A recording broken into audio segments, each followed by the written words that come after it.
Hello and welcome to Hardcast, where the world's worst podcasting duo discusses the world's worst superhero team. I'm Humphrey Erm, and with me as always is Christian Claus. Hello, everybody. So now and Chris, hey, I take offense to that. I was going to say, We're Chris, not the world's worst podcast. So no, Chris. I'm just trying to make it.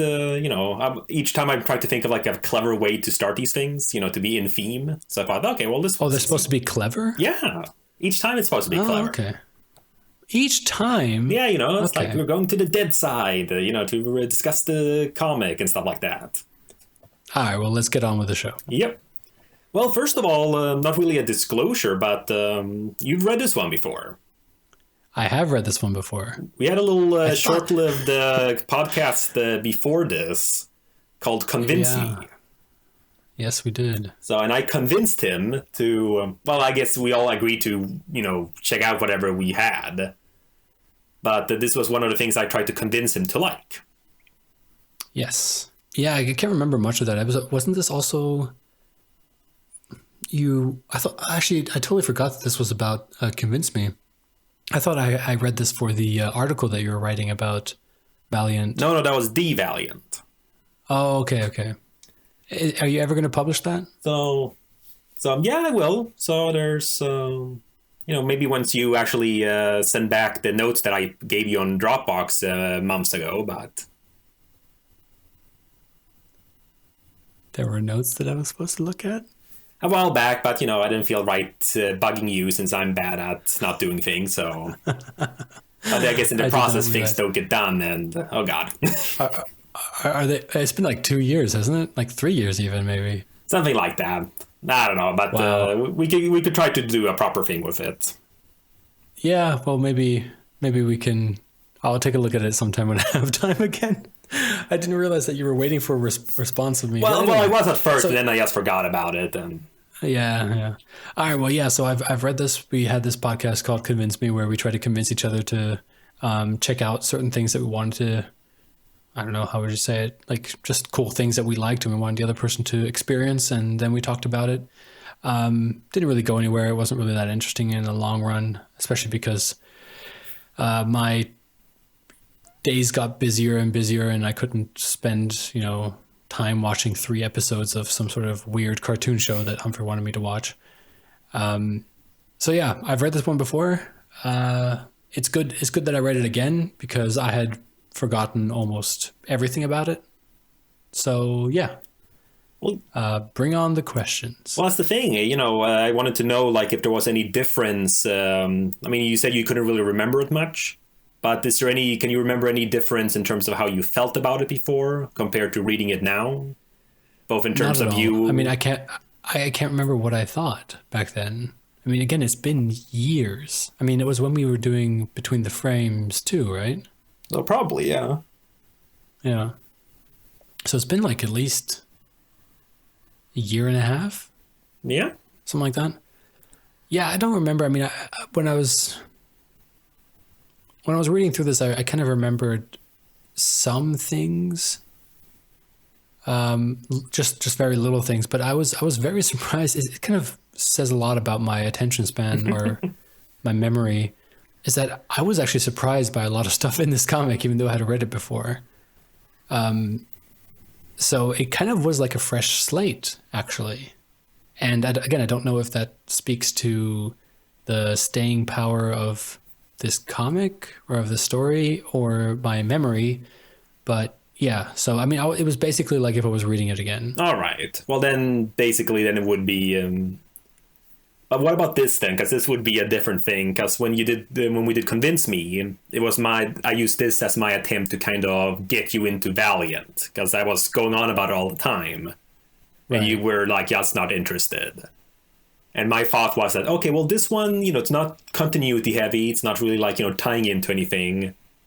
It's a lot more standalone, more comedic. It's not really trying to be too full of itself. Yeah. So I thought like that would be a good thing to try to get you into it. Now that you're into, Exo Manowar, Eternal Warrior and all that stuff, how do you feel now like getting into this in that context? Well, I mean, Quantum and Woody is kind of, I don't know. I mean, yeah, that's a tough question, I guess. I do. How should I say? I mean, I do like it. It's a nice comic. I mean, it feels good to be kind of away from a continuity, like you said. But then again, almost all of the comics that we have read so far, all the characters that we've read, have been, at least the first volume has always been away from the continuity of others. So I don't see much difference there. The only thing that I can think of is that this is it's a very poor choice to give, like, to show me, to kind of get me interested in the Valiant universe as a person who knows me. Like, I mean, you know me pretty well. We're best friends and stuff like that. And looking at this, I'm thinking to myself, like, really? This is the one that you wanted to use to convince me to become a fan of the Valiant universe? Because if you knew me, you'd use, Eternal Warrior or Exo Manowar, something that had a history background to it, But with this one, it feels like this is the one that they should start a cinematic universe with. Because this is the one that falls into all the tropes.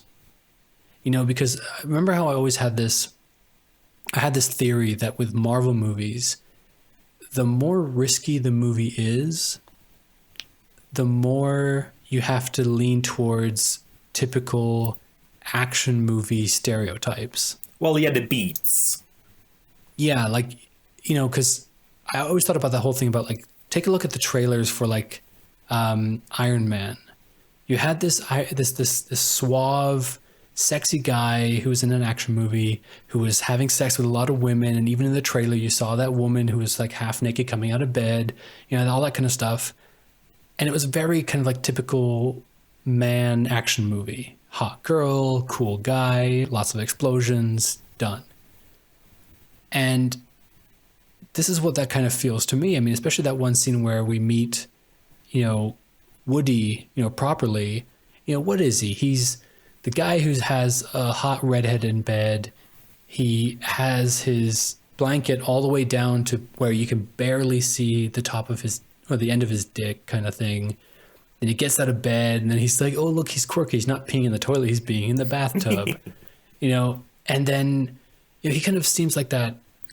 Yeah. Like, well, that would be a shot from the trailer. A cut version of, like, an edited version of that. Yeah. It's kind of like with, yeah, exactly. You'd have that thing where he's like, this would basically, that scene would be the trailer. He'd wake up, you can kind of see it, it's all dark, and then you hear, and then, he wakes up, some sort of poppy kind of music starts, like, bump, bump, bump, bump, bump. And he's like getting up, and he turns around, and this beautiful girl's there, and he's like, Woody, let's go already. And then he can be all like sexy with his abs and his pecs and stuff, and get out of bed. And then she's like, but you said we were gonna go shopping. And he's like, oh, well, only if I get to be in the dressing room with you. And he goes pee, and then the agents come in, then the action starts.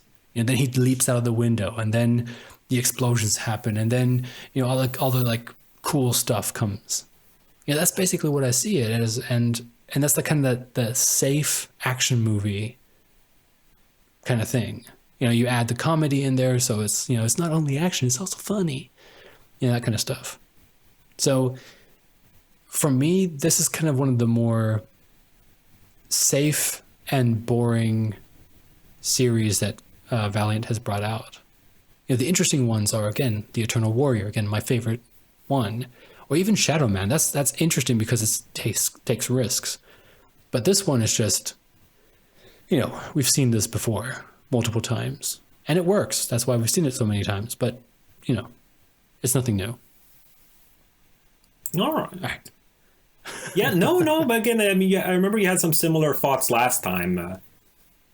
Oh, I did? I can't remember. Yeah. No, I mean, I can't, I'd be paraphrasing and just like, remembering surface level details, but you had similar thoughts about the idea of it's very safe. Like it's very Yeah. okay. Yeah, no, I mean these are the characters. Here it's, and I definitely feel this really. I mean, this whole volume I feel feels like a film. I mean, Oh yeah. when I was rereading it, I was kind of like, oh man, this like I see this as a, again, and this is not to disparage the comic, because I especially like Tom Fowler's art is amazing. Oh yeah. The art is really good. Yeah, really good. But the thing is, I guess kind of like reading it and like, oh, this translates so easily into a film, like into like a nice 1.5 hour film. Like, Yeah, it hits all the beats. It's really, it has like a 3-act structure crossing all these, what, 4 or 5 4 issues? Yeah, not 4 including issues. the web Yeah. comics at the end. Yeah. So yeah, no, exactly. And again, and not in terms of not saying like in terms of a praise or anything, but it just feels like I really hope they'd go for this with their cinematic universe. Not as the first one though, because starting with a comedy would cheapen whatever they come out later. Yeah, of course. But I mean, So, but basically making this Yeah, I their don't kind know. of like Deadpool in a sense. yeah. Because I actually wrote that down as a point as well. Yeah, this would be their Deadpool. This would be the R-rated comedy that they have. So exactly. So no, I took. But actually, now that you mention it, Quantum does look very Deadpool-y. He looks like a blue Deadpool. No, seriously, I mean, his mask looks pretty much like that, and Well, it's just covering up everything. yeah, but still, it looks very Deadpool-y. I don't know, if you had like kind of like this Spider-Man eye stuff on top, like those like black, whatever you'd call them, those shapes, I'd agree. But just Yeah. having a Yeah. one colored like full cover mask, ski mask kind of thing, I don't think that really counts as. All right, then. It's just my It's just opinion. my opinion, man. Yeah. Yeah. So, but all right. But yeah, no, I was mentioning that in terms of filling that kind of gap. Well, not really. Say a gap would suggest that it was needed, but it feels like this series kind of fills that role of a more comedic take of superheroes, like a Deadpool series would. Like Yeah. we have, okay, we got Exo Manowars, pretty serious. So Harbinger, very serious, but everything's very serious. Archer and Armstrong, comedic, but they're still taking it kind of seriously. But here it's immediately playing with the tropes, making fun of things like costumes. So it's just really playing with it, and again, really tonally. I mean, consider like with the first like volume of Archer and Armstrong. Well, it had a lot of comedy. You still got a lot of grim scenes. I mean, I believe her name was Mary Maria. Like what's called shooting crossbow bolts into Armstrong's eyes. Like a lot of like deaths in that sense, being more gruesome. Yeah. So it still felt like okay, it's like it still fits in with the others, while this one feels like a comedy first and foremost. But that actually brings me up to a point, though, that I also wrote down here. What's your thought on the balance of, or maybe lack of balance, of the comedy and drama?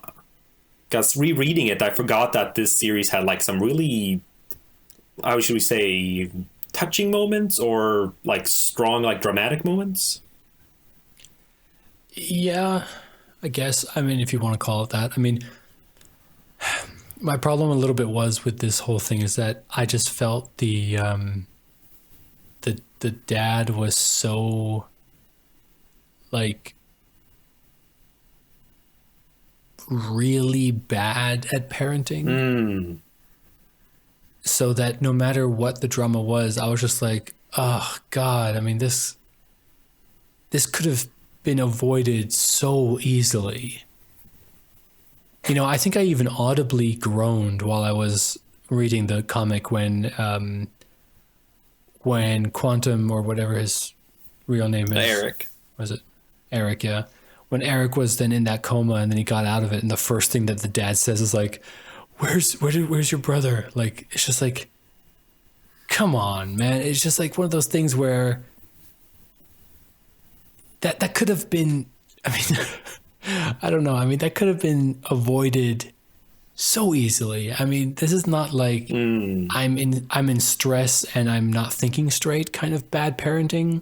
It's just bad parenting. This is like, I mean, I don't want to say that the writer just didn't know how to write being a parent or something. Like, I don't know.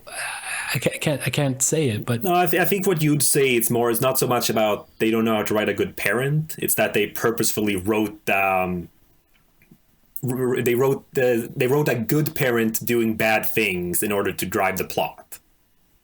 Yeah, that could be it. Because that could be it. I mean, the tone, like, the way they're portraying him, he definitely feels like a good dad. They're not portraying him as abusive or anything like that. It's not like, oh yeah, that awful dad. Right. No, but it's like one of those things where it's so like, because here's something that I want to compare it to, because I'm currently watching Friends because they've brought it out on the German Netflix. So I've been watching Friends again, and it's kind of like that whole thing with, I don't know, have you watched Friends? I have, but not like, I'm not going to use the word religiously, but not properly. Like you haven't watched but I know most of the arcs. Everything. Yeah. All right. Well, so there's that whole running joke that, Monica and Ross's parents, like, obviously prefer Ross. Oh yeah, and I remember that. That's some early episodes too. Yeah. Well, yeah, that's going on through the entire couple of seasons. So they always bring it up. But the thing is, they do that as a comedy moment. Like there's that whole thing about like the dad using boxes of Monica's memories to protect his Porsche from a flood. And by which destroying her memories kind of thing. And then Ross's memories, of course, are up. But see, that's the kind of thing, like, it's used because it's so ridiculously stupid how often they make choices that hurt Monica. That's the comedy part of it. It's funny because it's just like, oh my God, that's so ridiculous. Well, that would never happen. It's Meg before Meg. Right. But the thing is, with this, they're trying to bring it across as being serious.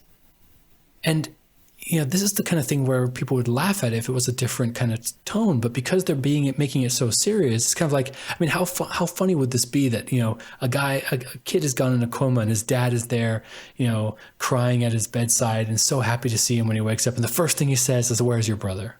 That would be funny if it was a different tone. But here it's just cringeworthy because it's just like, oh, come on. How stupid does this guy have to be? No, I see what you mean, but I feel there's a lot more. I feel there's a lot of good moments, not just in the flashbacks, but in like the current, not current timeline. Sounds like it's split timeline, but like the current story as well. Yeah, but it's always retroactive. It's like it's Woody telling Eric that, like, no, we went fishing because he then talked to me about how great you were. Yeah, that doesn't help. Oh, no. I mean more things like one page that I remembered very well the last time, and it was just as strong this time, I feel, was that the quick one where their dad came across Woody having smoking. So we don't do this in this house. Oh yeah, whatever. I've been with I've been with people bigger than you, so just gotta get on with it already. His previous foster parents hit him. The look of shock in his eyes, and then just hugging him, and the look of shock in Woody's eyes, like he's probably never been hugged like that. Like things like that to me really. I mean, again, it's a bit cheap. I could use that. That could definitely be a word to use. I mean, oh, what a concept. Abusing a child is bad, and he doesn't do it, so he's a good guy. Yeah, but the thing is, why couldn't we see this with his biological son? Well, again, I think it's to drive this drama. I mean, obviously it's to drive drama, but I see what you mean in terms of it feels stupid from him. Yeah, but I mean, that kind of just kind of adds to the whole thing that I'm thinking that this guy is a bad parent to his biological son. I mean, there's a whole difference if because I don't know. I mean, a lot of this whole situation could have been maybe avoided. Like everything in this comic could have been avoided if, the father had said to his son, "I love you," or something like that. Just or instead of, I don't know. It's just so like, okay. I like that scene where they were talking about being bullied. Where the dad said to Eric that, no, you have to be better than them. And that seemed like a really kind of thing that I have no idea about because I'm white. This seems like a black thing. It seems like this thing where he's basically telling his son that, no, you have to work twice or 3 times as hard as Woody to achieve the same amount of success. And that I kind of thought to myself, like, okay, I understand it. He's scared. The father's scared of his son. He wants his son to succeed. He knows that all the odds are stacked against him. And, there's this whole thing that he just wants his son, he wants the best for his son, and that's why he's riding him so hard. But that still doesn't excuse the fact that from the son's, like from Eric's point of view, he seems to prefer Woody. And that's just one of those things where as a parent, you also have to kind of realize that. You have to look at, like, kind of think to yourself like, oh, I'm going out fishing with my my foster child and making my biological son stay home and do his homework. I mean, those kind of actions brood kind of this kind of feeling of just like, I'm not, I don't know. I mean, I'm not as good as my brother, or my father doesn't love me as much as my brother, that kind of stuff. So, yeah, no, I mean, I agree with you. But to me, it feels more of this sense of, I mean, I agree that he was doing bad parenting, but not with, malintent or malice or anything like that. It's not like... No. It's not like I can't think of a good example right now. But it's obvious that he's confused. He's stressed, he's confused, he has a lot of, like, worries. It's all this kind of stuff. But it doesn't excuse the fact that, yes, he was doing some things wrong that I believe he could have prevented.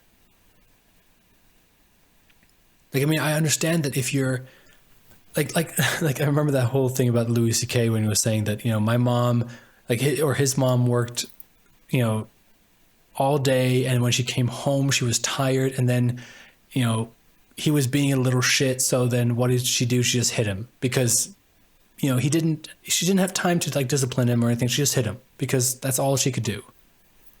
And as bad as that sounds, it's kind of like one of those things where, like, yeah, okay, I get it. But I think a lot of people nowadays have this point where, like, because I know it myself. I mean, I'm getting to this point where I'm full of stress, and work is just overloading me right now. And when I come home, all I want to do is sit down and have a drink or something like that. And then something comes up, or then I have to do this and that, thing, and I get stressed, and I get angry. Then Humphrey writes to you on Facebook. Yeah, and then Humphrey writes to me on Facebook saying, like, hey, do you want to talk about that new episode of something? No, I'm joking. I love talking to you. Doesn't feel like it lately. I don't talk to... I feel a lot like Quantum right now. Do you? Yeah. Do you? I'm preferring my girlfriend over you. Yeah. I mean, I knew you before, Chris. I mean, she's the new one coming in, this trouble child. Yeah. Yeah, I need to spend a lot of time with her. Yeah, instead of me. With her and with her and her dog, we spend a lot of time together, and we do a lot of stuff together. Yeah. So, yeah. But I think I'm so sorry that you feel neglected, Humphrey. No. I hope you don't hate me and don't talk to me until I die someday. Jesus Christ! I hope the recording can hear this. That was knock on wood. I get very superstitious about that stuff. Not in terms of that it will actually have a cosmic power. But I guess feel should something happen, then this kind of like, okay, it's kind of like a legal contract thing, like a disclosure. Mm-hmm. Like, okay, if something does happen, it's not because of what we said. I don't have to feel guilt. Yeah. I mean, I'll feel sadness, but no guilt. And we've recorded it now, so if I die between Jesus. now and whenever, Jesus fucking Christ! Don't say it. That has to be done every time you say it, Chris. Each one's a new instant. if I die. Oh God! Well, now it's just facetious. So Okay, so that would hold it in a court of cosmic law. Humphrey, you didn't knock, and now I said if I die 5 times. Oh my God, it's been 6 now. If I do die, then 7. It's actually your fault because you didn't knock. You just said it was facetious, but what if it's not? What if it actually does happen? So, yeah, well, fuck you. Okay, wow. All right. Well, you're not taking it seriously, Chris. Then I won't do it either. Anyways. All right. Anyways, but again, a lot of times I've noticed, and this is with a similar point of view from my end, with a lot of these things we've been discussing and reviewing, with characters not really acting correctly. Yeah. You often take issue with them, such as with Peter Stanchik and Harbinger, him just being an awful person. Like there's no really you can't really That's like the root main for him guy or from anything. the Harbinger, right? Yeah. Okay. But then But then for me, it's like, yes, I agree, but I like it. Like for me here in Quantum Woody, yes, he's doing bad parenting, but I feel it serves the story, and I feel it makes for good drama. So again, it's a little different strokes for different blokes kind of thing here. The exact same setup, and even agreement in terms of how it's presented, but I find it that it works, and you feel it doesn't. Well, again, the reason why I don't think it works is because I don't think it's natural. If I feel like if you want to continue a story, you have to. If you want to write a story like this, you have to make the characters feel like they're natural, because otherwise, I feel like they're just writing this, or they're creating this character to service a story, and it doesn't matter like what their background is.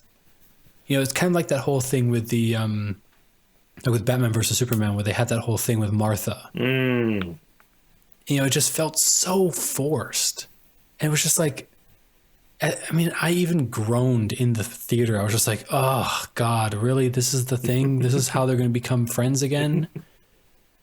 And it's kind of like with this character as well, with the dad. It's just, I feel like, yes, he's there to create the drama.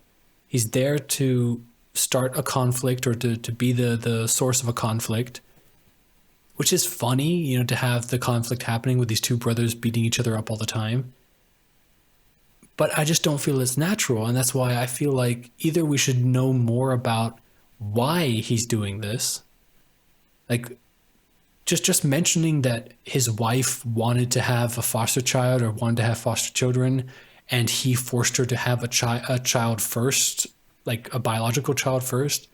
It doesn't seem enough for me. It just seems like the writer was just like, look, there's a backstory here. Let's just quickly shoot in so that I can continue with the cool, funny story about how Quantum gets naked and shoots people with his armband thing. I don't know. Well, Woody too. Yeah, no, but the Quantum can't shoot. He has like force fields.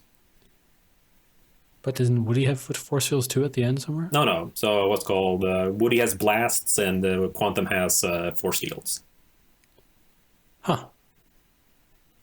Okay. Anyways. All right, but I think we spent long enough. I mean, we know our points about it. Yep. So, but spoken about them enough. So I guess that's we iterated. I guess that's some more specific things regarding the two characters as well. Yes. So I wrote down here that that I find Woody to be a lot like Archer from Archer. Yep. So not Archer and Armstrong. Yes. So, in the sense that he's an idiot who is right a lot of the time. Yeah. Which is, I think, is such a great combination, because it's one thing having, some guy as being a load. Oh God, why do we even bring this guy along all the time? And then they get so upset when he's missing, and it's like, oh no, for some reason now they care. But Woody, has these moments in terms of like, yeah, he's an asshole, he's awful, he's an idiot, but he's so right about many things. in terms of well, yes, in terms of certain like feelings he'll have at times, like when confronting Eric at the funeral in the beginning. Yeah.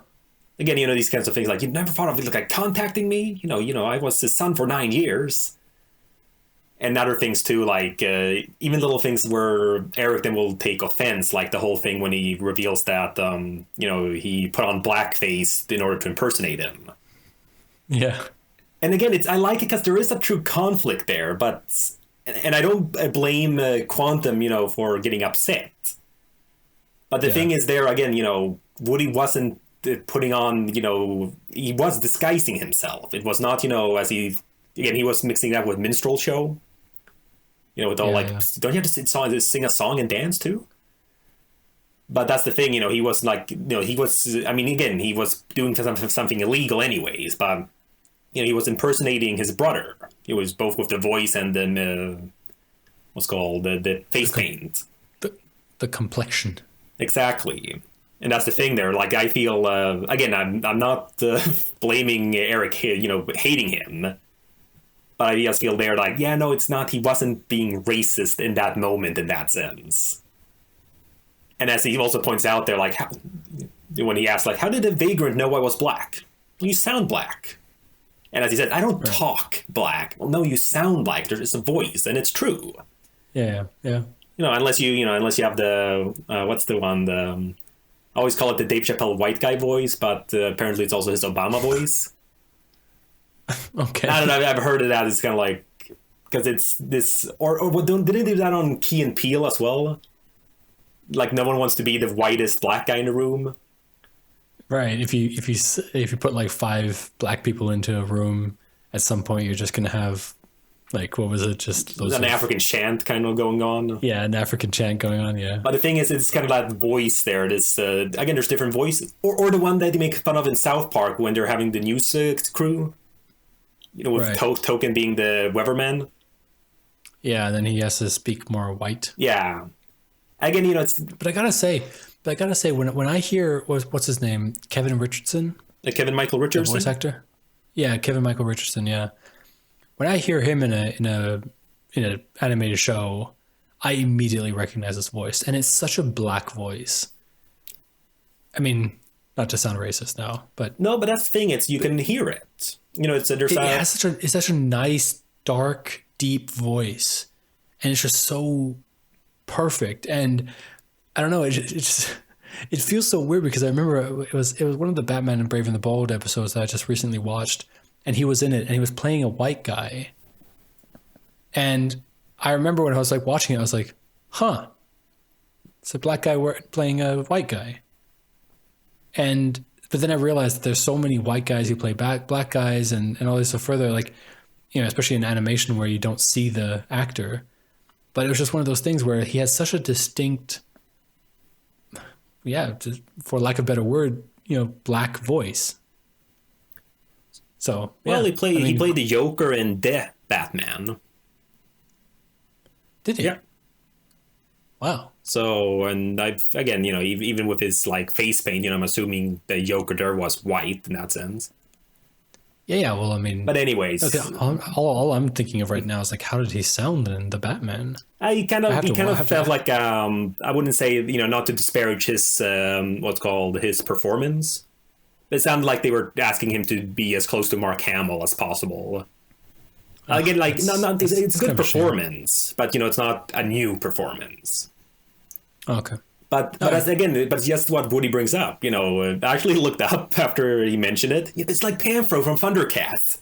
Sure, he's a cat person, but you could hear that the guy was black. And I couldn't actually tell really because I looked up some clips on YouTube, and I couldn't really tell from it. But I looked up the voice actor, and no, he's black. Yeah. So again, do you think that kind of has to do with the fact that we're more European? And, we don't have that many black people around? Well, that's the thing. It also varies with, there's so many things going on with it. To me, it's more of a sense of it's a cultural thing. Because when I see like what's called black sweets on TV, for example, unless they're like, like recent immigrants or something, like they're like just perfect Swedish. Like Right, the like same and with even German. regionals, you know, it's not like it's just Yeah. not everyone speaks like, you know, Stockholm svenska. You know, Yeah. like if they're from Göteborg or Gothenburg, you know, they speak with that accent. If they, you know, from Right. here, they're to that. So it's Right. again, it's a culture thing more than, you know, a race thing. But the thing is, of course, you know, when you spend time with people of the same culture, that voice then comes out. Well, I think maybe because, you know, in America, you know, black people have been in America for so long that they've had a chance to kind of establish their own voice, if you know what I mean, like own language or own, how would you say, like subgenre of a language. African American And I'm not vernacular English. Yeah, well, you know, just like a different, yeah, like different ways of saying things or different accents, you know, that kind of stuff. But with, you know, with German and with Swedish and stuff like that, I feel like the immigration in that sense hasn't been so prevalent until like the past couple of years or past, you know, couple of decades, that, you know, they've just adapted to what has been the norm and haven't had a chance to, you know, create their own version. Like there's no like black German accent. Not just black people speaking German.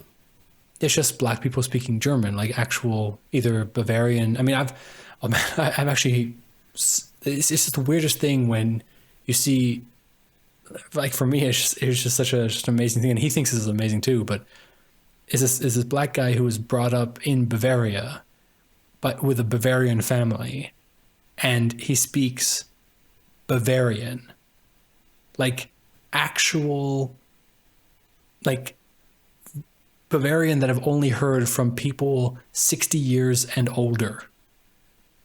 And it's just so crazy to see that coming out of his mouth. And I mean, he acknowledges it too. He's just like, yeah, I know it's weird, but this is just how I talk. This is how I was raised. And it's just like, yeah, that's great, but it's weird, right? And he's like, yeah, it's weird.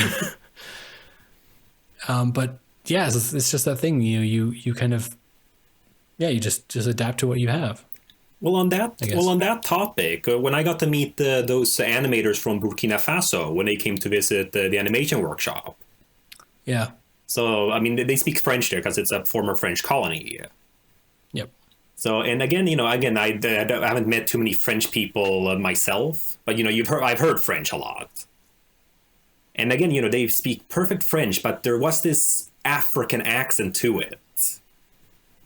So I'm not, you know, well, again, not to encompass all of Africa into one single entity, but this kind of quote unquote stereotypical kind of African like accent. Like, I don't know, I'm terrible in doing it. Don't exactly. Don't, because it will be very racist, Humphrey. Well, I'm awful anyway, so trying to do this will just be worse. Yeah, it's not going to be good, and you're just going to make yourself seem like even more of a racist than we already are trying to make ourselves look, you know, while talking about race that we have no idea about. So, well, again, it was brought up, you know, these things were brought up in the comics. It's not like it's entirely what's called off topic. But what I mean is, as you mentioned there with the, you know, like there's not like a black German, but there was definitely this like Burkina Faso French.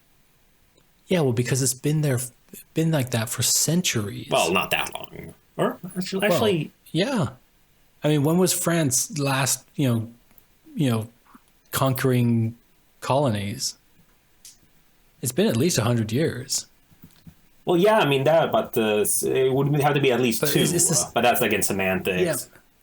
Yeah, but still, I mean, just the idea is that yes, it's been longer than, you know, African people moving to Germany, for example. You know, that it's just different. But anyway, what I'm also saying, like, you know, it's the same thing with like French Canadian. Like I mean, my cousin who spent a couple of years in France, she said that when she moved to Quebec, they spoke a completely different French than she did, and she spoke French. And she was saying that she had a lot of trouble finding a job because, you know, they realized that she wasn't Quebec French; she was France French. She wasn't fake French like them. Yeah. So yes, I just kind of looked it up here quickly. What's called? Yep. I was right in that sense. It's a very recent colony, 1904. yeah, but how long have they been speaking French? Well, it would have been around that time, I'm assuming. You know, if that's when it was colonized. Well, I mean, just because it was colonized doesn't mean that they were speaking French before that, I guess. Well, no, but you know, it would assume then that you know, was forced upon them. I mean, Yeah, but that's still over 100 years. So at least a generation or two have been speaking only French. yeah, but you Or know, to be speaking centuries, French. it would have to be a minimum of 200. Oh, Jesus Christ! Okay.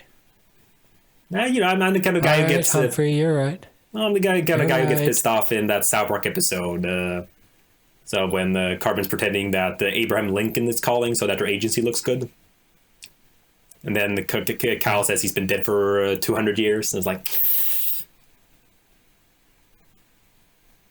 consider, How long has he been dead for? well, less than that. Let's go 100 something.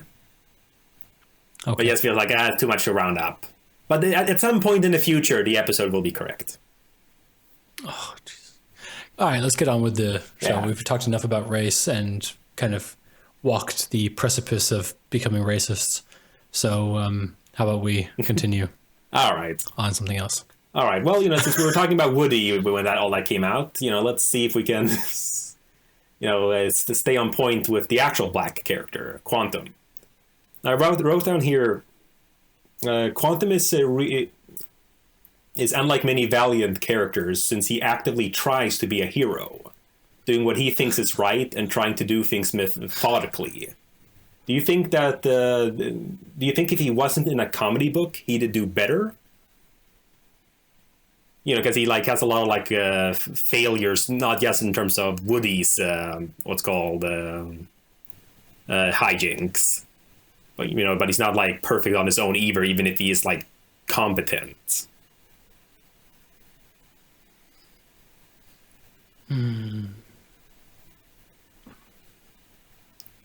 I don't know. I mean, that's a weird question to ask.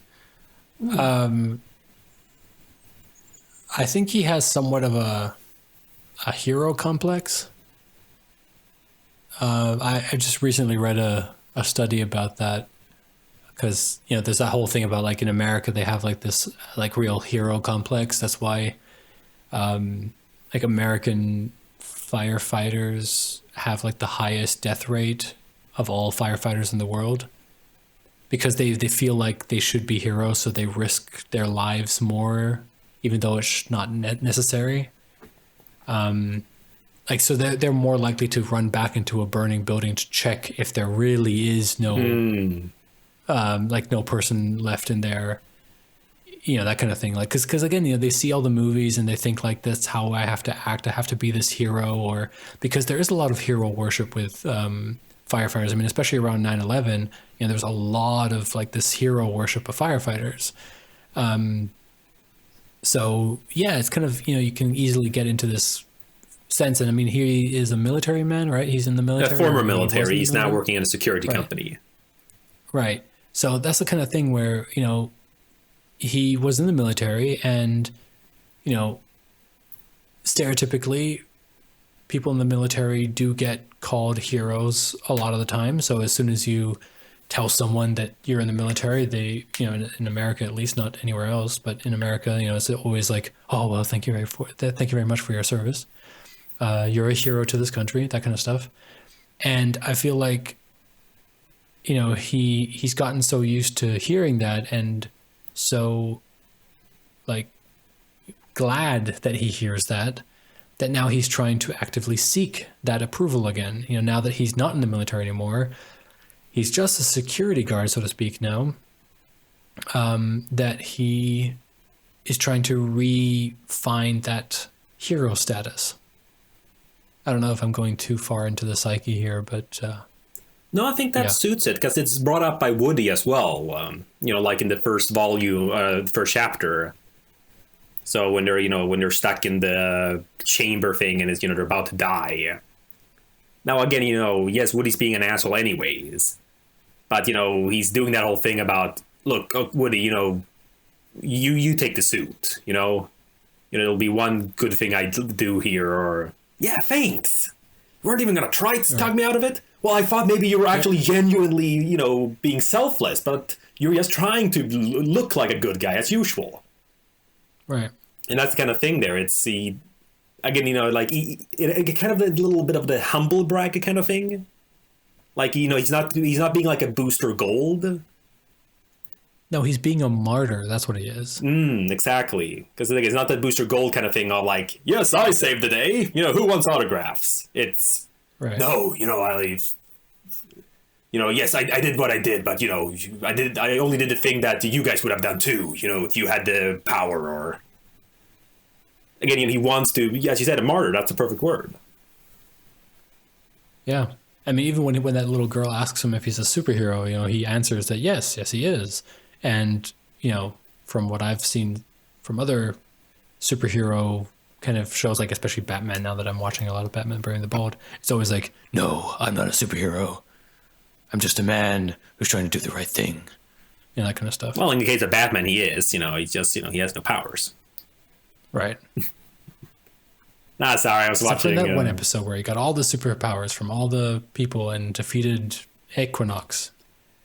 Yeah, no, it's just I was watching what's called a Robot Chicken DC special recently, and oh god, they were I don't know, just constantly Superman jabbing with him.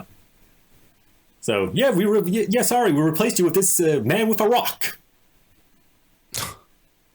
No, it's just great. Or even then when they, well, you were late, Batman, so we got Jorge here to put on your suit. Did you just say Jorge? Yeah, I was trying to get Jorge. The Mexican janitor at the Hall of Justice. So what? Well, what's the difference between a guy with no powers in a Batman suit and you not being here?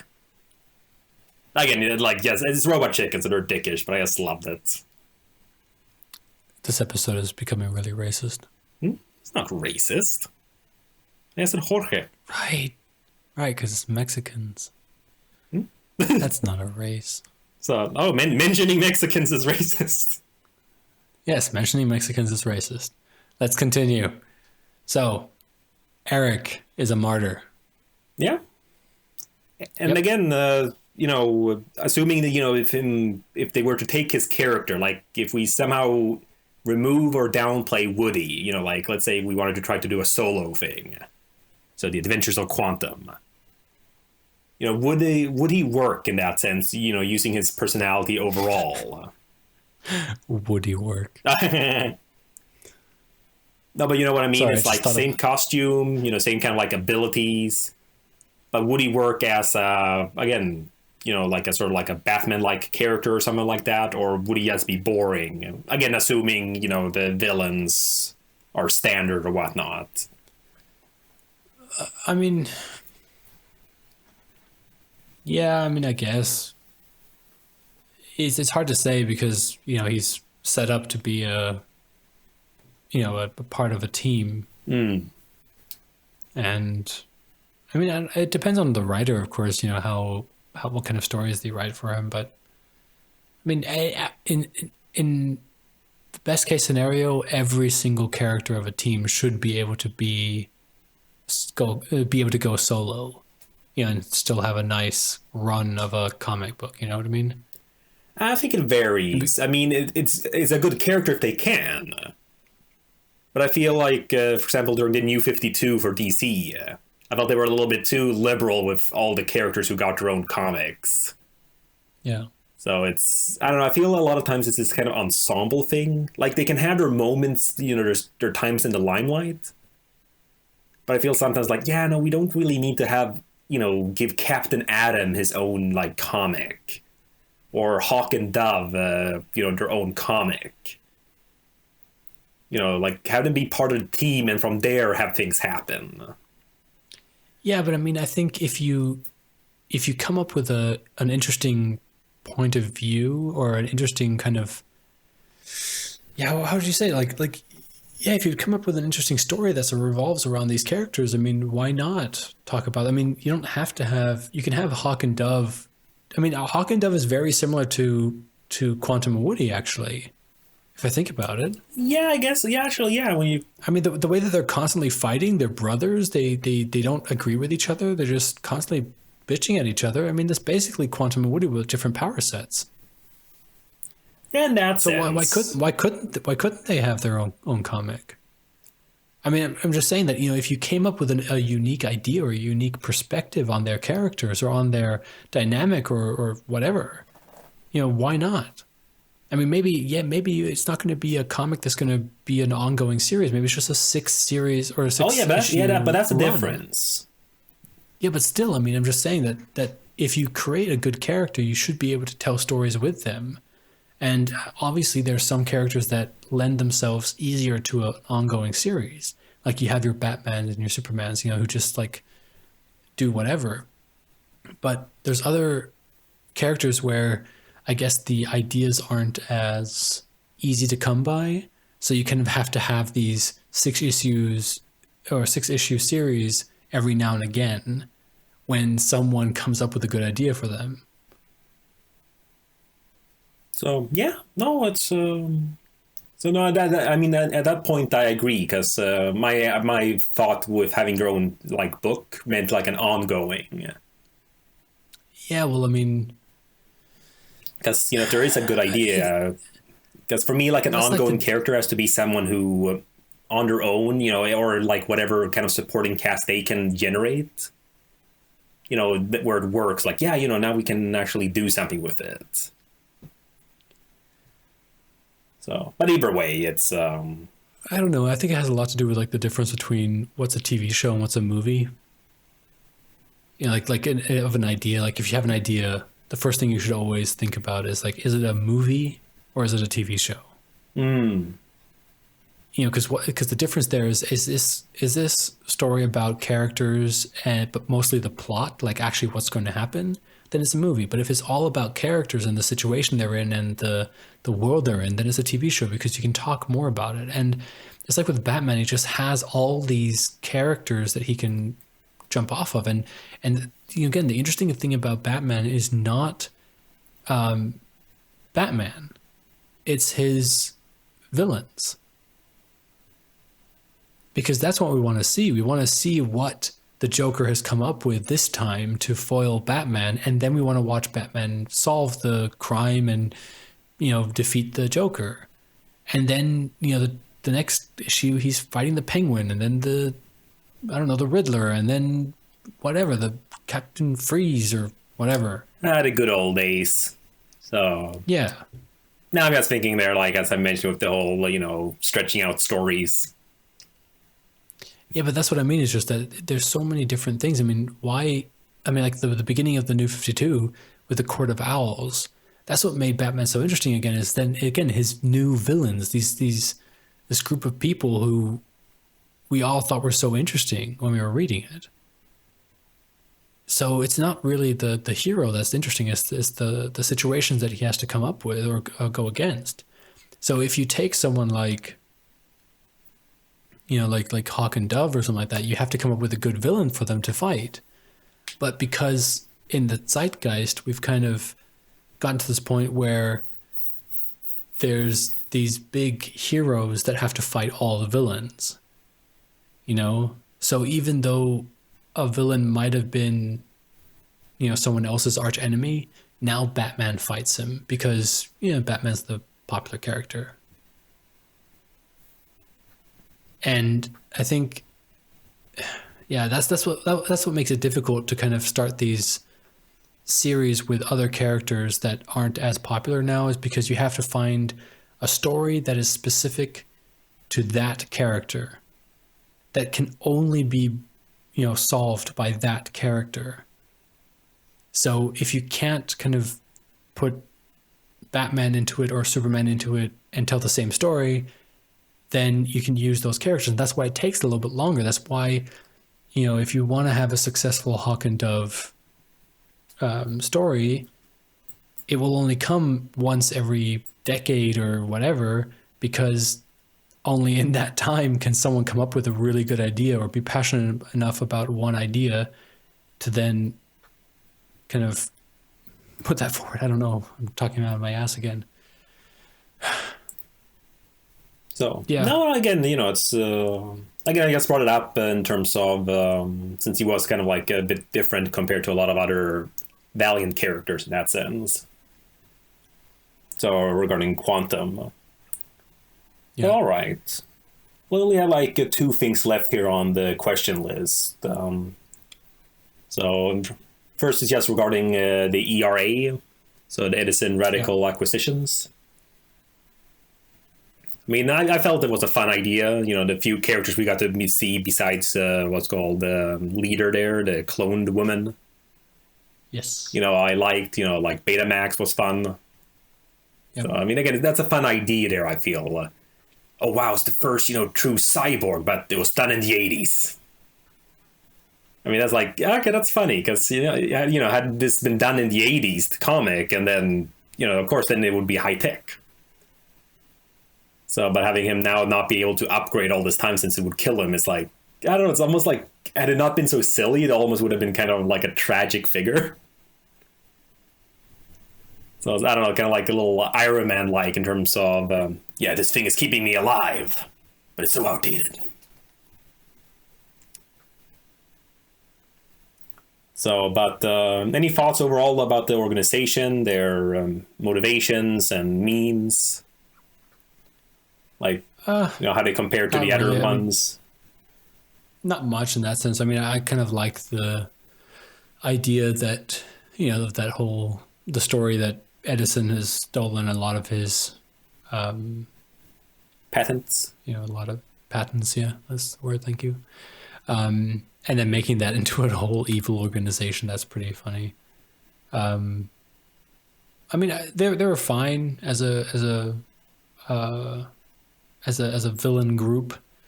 I like that because again, I love the idea that there's so many. Well, I love the idea that when the bad guys think they're good, because I love the idea of everyone is the hero of their own story. And so I like this idea that they believe that by taking other people's inventions and releasing them at a certain time to make sure that they're, correctly distributed or however they want it, that they're doing a good thing for humanity. And yeah, I think that's good. And it kind of helps a lot with the idea that, Quantum and Woody are based on a technology that humans are just not ready to experience yet. And that seems natural. It seems like a natural villain for the group. So yeah, I'm all for it. So, and then of course they have to, you kind of put a little snark in there in terms of, and if we happen to make, money of it, what's the harm? Right. So yeah, no, I don't really have much to mention either. I feel they would have fit right in with Archer and Armstrong. So in terms of, like being a group for them to fight. Because it really feels something like on par with all their other weird organizations. Yeah, with the weird organizations, but I think it's better suited with Quantum and Woody because Quantum and Woody have this technology that they don't understand. And that's exactly what the ERA is trying to do. They're trying to keep technology that humans can't understand or can't comprehend yet away from humans. So I think this is a much more natural and better combination. Oh yeah, no, I'm not saying it would be better. I just feel that the overall like tone and style of them. Yeah, I could feel them like meeting up and then having like Armstrong mention. So you're the guys who took care, who killed the guy who invented a smartphone in 1920. Something like that. 1920. Well, that'd be the joke. A guy invented a smartphone then, and then people won't be ready for it until like the 2000s. And we're still not ready for it. No, but that kind of thing, I just feel like overall the tone, it's not to say like, it would have been better. I'm just saying I could see them, facing each other. We took away the headphone jack in 1990. Right? And then right. I just had last thing here, since we're kind of clocking over an hour now. Yes. So, but the webcomic at the end. I'm sorry, I didn't even read it. Oh, you kind of get stopped? Well, when the cover art started, I thought that was the end, so I then just, close the document. Oh, I didn't even check the webcomics. I didn't even okay. realize when you mentioned at the beginning of the podcast that there was a webcomic, I was like, oh, what, really? And then I kind of went down there while we were on the podcast and started looking at it. But yeah, so what was your question? Maybe I can answer it and just, kind of halfway. Well, no, I'm just saying. Well, I mean, because as I understood it, I mean, obviously it's a webcomic that was published online, but it was done that as a way to sort of promote the series coming out. Yeah. So I'm not sure like at what dates they were published, but let's assume like maybe once a week until the release date. Now, if you had come across this, because you read webcomics, I do read webcomics. so if you somehow came across this somehow, like from the first date, like I don't know, was shared by someone or came across and you started reading it. Would this like do you feel if you read that webcomic you'd be kind of excited for what's called like this new comic book, or would you feel like what, I'd kind of read more of this webcomic, or maybe you wouldn't have liked the characters? I mean, just kind of looking at them now, I mean, it's very obvious that it's an ad for the Quantum and Woody #1. Yeah. So I would obviously know that it was an ad. I mean, I wouldn't be sitting here going like, oh, cool, there's a new webcomic out with these two characters who are superheroes and making fun. But yeah, it does seem a lot of the stuff, I mean, it kind of shows the characters a little bit from what I'm seeing so far while I'm going through it while we're talking. But yeah, I mean, I can't really say if I'd be interested in the comic because I'm only reading it after I've read the comic already, No, I agree. It's so it's kind of hard to say because I mean, obviously I'm looking at it going like, well, I do like these characters because I've just read for chapter or for issues with these characters in it. Use your imagination. Yeah, I really can't say. I mean, all I'm seeing right now is exactly what I've seen in the comic already, and I don't know. It's just short bursts of their personalities. And I think it's a good way of promoting a comic. With a comic. Yeah. Certainly more readership online. Exactly. Yeah, again, I don't know. I mean, this is so long ago now that I don't know, like where it was being published or like uploaded. So if it was just on its own website or trying to get itself onto like some webcomic sites, I don't know. I don't know. I also think, as you said, it's more of a sort of proof of concept ad kind of thing. So because the tone and the characters are clear and reflective of the content of the actual book. Especially the last one. So I don't know, but I especially like the what's called the Comic-Con one. I really enjoy. Yeah. It's like the jab of, are you supposed to be comic somewhere? No, it's just fun because it's just like everything, the over commercialization of it. So, but yeah. No, that's about it. That's like what I mean, we got some nice discussions anyways from the other questions, but these were the ones that I had as actual points. Yeah. So, all right. Any last, remarks regarding it, or? I mean, they censored a lot of the swear words again, which again, I don't think is, really needed, but whatever, they have their, people who tell them what they're allowed to write or not. So well, again, it's I think I mentioned to you that the 90s version had that whole noogie issue. What noogie issue? Well, they had an issue where they were where they were going to say again, this is where it gets conflicting here. Where we're going to say the N word. But again, but then the characters, in the beginning of the issue, we're saying like, we actually going through like the whole topic regarding the use of the word. So with Quantum, being a black man himself and mentioning that he doesn't like the word, but he doesn't feel like ignoring it is makes it go away. But then they would compromise was basically anytime what's called the use of the word was going to be used in the comic, it would be replaced by the word noogie. So you'll have scenes with characters going like, "My noogie." Oh my god. Yeah, no, stuff like that. Or even a great scene where what's called Quantum stops, I think he was a black thief or something. And then he's going, "So man, don't stop being such a noogie," or something like that. And then he's going like, how did you know I was black? You're black? So damn, or like shit. Wow. Yeah, no, it's some weird stuff like that going on. But oh man, this is really our racist episode. well, again, it's on topic. Maybe one thing, Yeah. I'll give him no, because like Shadow Man wasn't really brought up. But, he's a lot of black characters there too. Isn't he half black? So, oh, I'm sorry. He's not black enough for you?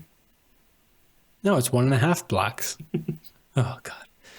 All right. Well, let's end this episode before we get too racist. Oh yeah.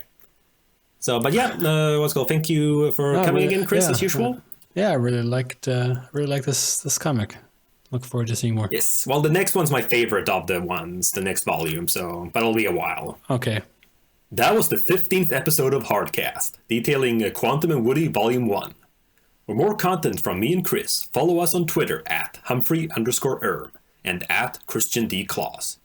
You can subscribe to us on iTunes or listen to us directly on valianthardcast.podbean.com. Catch us later.